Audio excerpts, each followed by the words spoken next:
अहिल्यानगर महानगरपालिका निवडणुकीच्या प्रचाराला आता चांगलाच वेग आला असून प्रभाग क्रमांक 8 मधील राष्ट्रवादी भाजप युतीच्या उमेदवारांच्या प्रचारार्थ बोल्हेगाव येथील हनुमान मंदिरापासून ढोल ताशांच्या गजरात आणि फटाक्यांच्या आतिषबाजी भव्य रॅली काढण्यात आली.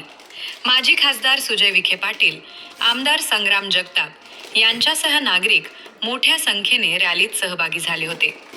जो देव देश धर्माचा सेवक तोच आपला नगरसेवक या विचाराची सत्ता महापालिकेत येणार असून युतीच्या उमेदवारांना निवडून द्यावं असं आवाहन यावेळी आमदार संग्राम जगताप यांनी केलं.